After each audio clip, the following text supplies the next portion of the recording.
BJP Uttarakhand की पांचों लोकसभा सीटों पर जल्द ही उम्मीदवारों का ऐलान कर सकती है। इस संबंध में शीर्ष नेतृत्व ने नई दिल्ली में सीएम और प्रदेश अध्यक्ष के साथ दावेदारों के पैनल को लेकर फीडबैक लिया। आज गुरुवार को केंद्रीय पार्लियामेंट्री बोर्ड की बैठक के बाद कभी भी प्रत्याशियों का ऐलान किया जा सकता है। बता दें कि मंगलवार को दून में बीजेपी स्टेट पार्लियामेंट्री बोर्ड की बैठक हुई थी, जिसमें 5 सीटों के लिए 55 दावेदारों का पैनल बनाकर शीर्ष नेतृत्व को भेजा गया था। इसी को लेकर सीएम धामी, प्रदेश अध्यक्ष महेंद्र भट्ट समेत प्रदेश महामंत्री संगठन अजय कुमार नई दिल्ली पहुंचे, जहां प्रदेश प्रभारी की मौजूदगी में पार्टी के शीर्ष पदाधिकारियों से चर्चा भी की गई।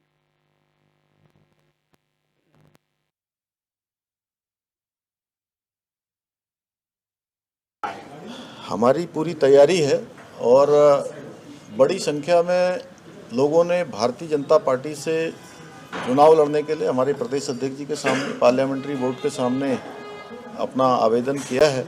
और हमारे आदरणीय प्रधानमंत्री मोदी जी के नेतृत्व में जिस प्रकार से पूरे देश के अंदर आज विकास चारों तरफ हुआ है, गरीब कल्याण की योजनाएं चली हैं, गरीबों के लिए योजनाएं बनी हैं, नारी शक्ति का उत्थान हुआ है, नारियों के क्षेत्र में अनेक योजनाएं बनी हैं, अनेक सारे देश के अंदर ऐसे निर्णय लिए गए हैं जो देश की आज़ादी के बाद कभी नहीं हुए। नौजवान युवाओं के लिए रोजगार हो, स्वरोजगार हो, अन्य क्षेत्रों में उनको आगे बढ़ाने का काम हुआ है, किसानों की समृद्धि के लिए काम हुए हैं, हर वर्ग के उत्थान के लिए प्रधानमंत्री जी के नेतृत्व में काम हुए हैं। और उत्तराखंड में भी अभूतपूर्व रूप से उत्तराखंड का विकास आगे बढ़ा है। उसी के कारण आज हर कोई भारतीय जनता पार्टी के टिकट पर चुनाव में जाना चाहते हैं। तो हमने भी सारे नामों को लिया है और केंद्रीय संसदीय बोर्ड को उन सभी नामों को हम प्रेषित कर देंगे। तो आपको बता दें, शीर्ष नेतृत्व को भेजा गया है 55 दावेदारों का पैनल और जल्द ही इस पर चर्चा भी हो सकती है।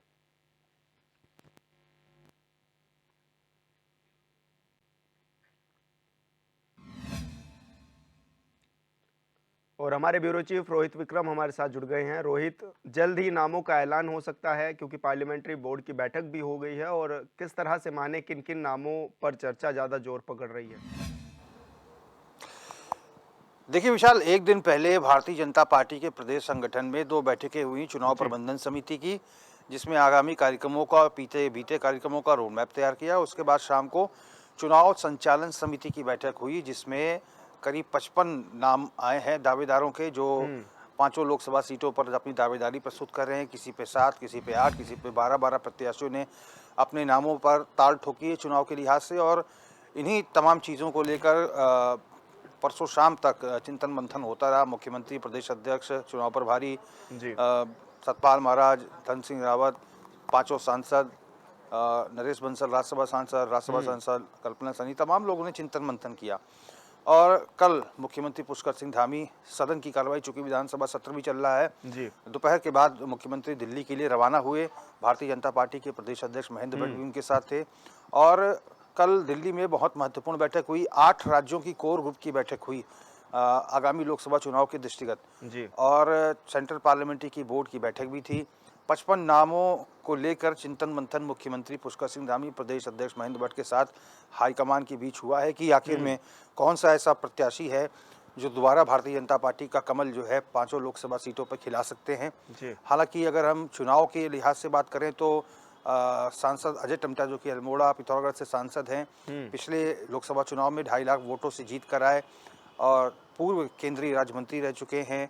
और चूँकि अल्मोड़ा में बहुत आधारभूत ढांचों का विकास हो चुका है, एयर कनेक्टिविटी बढ़ी है, रोड कनेक्टिविटी बढ़ी है, अस्पताल, हायर इंस्टीट्यूट्स वगैरह तमाम विकास के कार्य भारत सरकार के द्वारा हुए हैं। और सांसद लगातार अपने क्षेत्र में सक्रिय भी रहते हैं। तो संभावना है कि अल्मोड़ा सीट पर अजय टम्टा को रिपीट किया जा सकता है। राज परिवार से माला राजलक्ष्मी शाह आती हैं, टिहरी से लगातार चुनाव लड़ रही हैं। इस बार भी उन्हीं के ऊपर पार्टी दांव खेलेगी। नैनीताल से सांसद हैं अजय भट्ट, जो कि पूर्व नेता प्रतिपक्ष भी रह चुके हैं, पूर्व प्रदेश अध्यक्ष भी रह चुके हैं उत्तराखंड में, और इस समय केंद्रीय रक्षा और पर्यटन राज्य मंत्री हैं और राजनाथ सिंह के सानिध्य में वो काम कर रहे हैं।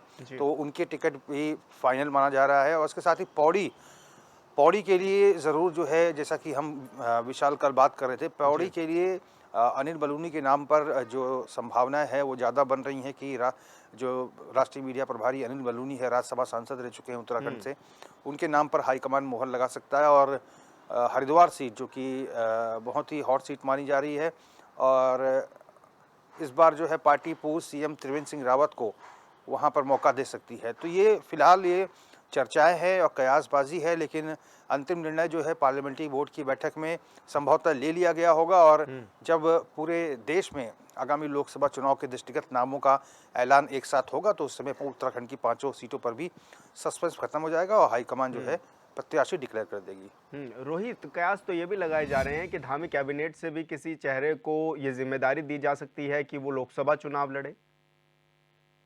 बिल्कुल, निश्चित तौर पर देखिए विशाल, भारतीय जनता पार्टी एक ऐसा राजनीतिक दल है जिसमें संभावनाएं बहुत रहती हैं, बहुत सारे कयास और बहुत सारे जो पूर्वानुमान है वो धराशायी हो जाते हैं जब कोई ऐसा चौंकाने वाला निर्णय आता है हाईकमान की तरफ से। तो फिलहाल तो ये कयासबाजी है, लेकिन ये भी माना जा रहा है कि 2 महिला प्रत्याशियों को अलग अलग सीटों पर भारतीय जनता पार्टी मैदान में उतार सकती है, क्योंकि महिला आरक्षण बिल भी सदन से पारित हो चुका है। और हालांकि इम्प्लीमेंटेशन 2029 तो होगा, लेकिन पार्टी जरूर निश्चित तौर पर 2 महिलाओं को इस बार मौका दे सकती है, ये भी संभावना जताई जा रही हैं। बीच बीच में ये भी सुगबुगाहट हो रही थी कि कैबिनेट मंत्री रेखा आर्य को मौका मिल सकता है और तमाम अन्य लोगों को भी पार्टी प्रत्याशी बना सकती है। लेकिन फिलहाल जो है चर्चाओं का बाजार, जो जिन नामों को लेकर मैंने आपको बताया है, अभी उन्हीं नामों पर चर्चाओं का बाजार गर्म है। और लेकिन भारतीय जनता पार्टी चूंकि अनप्रिडिक्टेबल रहता है बहुत सारी चीज़ें बताना, और कई बार ऐसे निर्णय हो जाते हैं कि लोग चौंक जाते हैं कि ये क्या हो गया, तो वेट एंड वॉच वाली स्थिति है। निश्चित तौर पर भारतीय जनता पार्टी ने कोई ऐसे प्रत्याशियों पर दांव खेला होगा जो जिताऊ हैं, टिकाऊ हैं, पार्टी को जीत दिलाएंगे और 5 लाख का जो वोट का मार्जिन है प्रत्येक सीट पर वो हासिल कर सकेंगे। ऐसा निर्णय पार्टी ने निश्चित तौर पर आगामी 2024 के दृष्टिगत चुनाव के उत्तराखंड के लिए लिया होगा। बिल्कुल रोहित, अक्सर ये देखा भी जाता है कि जो बीजेपी है वो लगातार महिलाओं को और युवाओं को साधने की कोशिश करती है। तो ये भी कहा जा सकता है कि युवाओं को लोकसभा में भेजना यानी कि एक नई जान डाल देना, और उत्तराखंड के लिहाज से भी, क्योंकि युवाओं को बड़ा मौका मिलता हुआ नजर आ रहा है, चाहे वो हम किसी भी क्षेत्र में बात करें, तो कहा जा सकता है कि युवाओं के लिए भी और महिलाओं के लिए भी जो बीजेपी है वो काम कर रही है और उनको बढ़ा सकती है यहाँ पर। निश्चित तौर पर युवाओं को आगे करना भारतीय जनता पार्टी का पहला लक्ष्य लगता है। और चूँकि भारतीय जनता पार्टी में युवा की और राजनीतिक दृष्टि से अगर बात करें तो युवा की परिभाषा अलग है।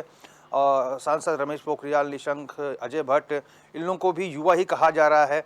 चूँकि ये सब 50 की उम्र क्रॉस कर चुके हैं, 60 के करीब है, लेकिन राजनीति में इस उम्र के लोगों को फिलहाल युवा कहा जाता है। राहुल गांधी देखिए 50 साल से अधिक हो गए, लेकिन युवा नेता कहे जाते हैं। और इसी तरीके से मुख्यमंत्री पुष्कर सिंह धामी हैं, युवा हैं, वो भी त्रिवेंद्र सिंह रावत को भी युवा कहा जाता है। और तो निश्चित तौर पर ऐसे ऊर्जावान नेताओं को जगह मिलेगी जो पार्टी का झंडा डंडा चुनाव में बुलंद कर सकें और पार्टी की जो योजनाएं हैं और तमाम चीज़ें जो पार्टी जनहित में जारी करती है उनको जनता के बीच तक लेकर जा सके।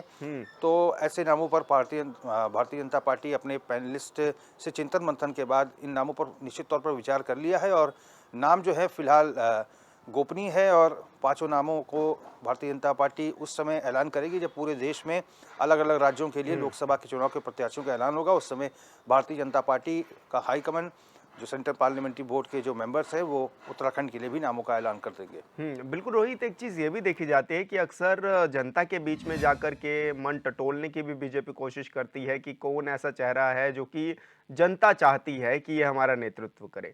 तो उसको लेकर के भी कई तरह के पूर्व में अभियान चले और अभी क्या कुछ अभियान और बीजेपी चलाने जा रही है ताकि आने वाले समय में वो एक बड़ी जीत दर्ज करने की जो उनकी रणनीति है उसको साबित कर सके। देखिए विशाल, पार्टी का इंटरनल सर्वे जो है लगातार चलता रहता है। बहुत सारे लोगों को पता भी नहीं चलता, लेकिन पार्टी के जो इंटरनल सर्वे कई प्राइवेट कंपनीज से Bharatiya Janata party tie up करती है और इंटरनल सर्वे होता रहता है और पार्टी के लोगों को ही नहीं मालूम होता। और निश्चित तौर पर इस बार भी इंटरनल सर्वे हुआ है, किसने अपने क्षेत्र में अच्छा काम किया है और आदर्श जो सांसद गाँव हैं उनको गोद लेने के बाद गांव का आधारभूत ढांचा किस तरह से विकसित किया गया है, चुनावी अभियानों में कौन सांसद सक्रिय रहा है, इन तमाम चीज़ों को लेकर पार्टी पहले से ही आकलन कर चुकी है। और चूंकि अभी पार्टी में बहुत महत्वपूर्ण अभियान चल रहे हैं, लाभार्थी संपर्क अभियान चल रहा है, विकसित भारत संपर्क अभियान चल रहा है, और चुनाव प्रबंधन समिति की बैठक में ये भी निर्णय हुआ है कि आगामी कुछ कार्यक्रम क्या हो सकते हैं लोकसभा चुनाव से पहले, ताकि पार्टी को और मजबूत स्थिति में लाया जा सके। तो निश्चित तौर पर इन तमाम चीज़ों के लिए संगठन के स्तर पर और पार्टी के स्तर पर प्रयास जारी है। अच्छा रोहित, एक इंटरनल सर्वे भी बीजेपी ने कराया था अपने सांसदों को लेकर के कि इसका अपने क्षेत्र में ज़्यादा अच्छी पकड़ है, और क्योंकि कई बार नाराज़गी भी देखने को मिलती है, कई बार लोग जो है वो नाराज़गी भी जताते हैं, चाहे हमने हाल फिलहाल में देखा हो माला राज्य लक्ष्मी शाह के खिलाफ या फिर पौड़ी से सांसद तीरथ सिंह रावत के खिलाफ। तो क्या इस तरह के इंटरनल के जब रिपोर्ट्स आ जाएंगी उनके आधार पर भी ये फैसले लिए जाएंगे कि किसको टिकट देना है और किसको इस बार अलग नए चेहरे को टिकट देना है?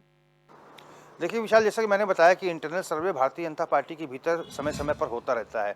भारतीय जनता पार्टी के तमाम संगठन के लोग और बूथ अध्यक्ष से लेकर बूथ सचिव तक तमाम लोग जो है, तमाम लोगों से पार्टी का हाईकमान जो है लगातार फीडबैक लेता है, और बूथ पर भारतीय जनता पार्टी की क्या कुछ स्थिति है, धरातल पर क्या स्थिति है, कौन सा सांसद एक्टिव है, क्षेत्र की जनता कितने कामों से संतुष्ट है सांसदों के, इन तमाम चीज़ों का आकलन आज नहीं बहुत पहले ही कर लिया गया है। उसी के आधार पर टिकटों का निर्णय किया गया है। बिल्कुल रोहित, बहुत बहुत शुक्रिया आपका हमारे साथ जुड़ने के लिए और दर्शकों तक जानकारी साझा करने के लिए।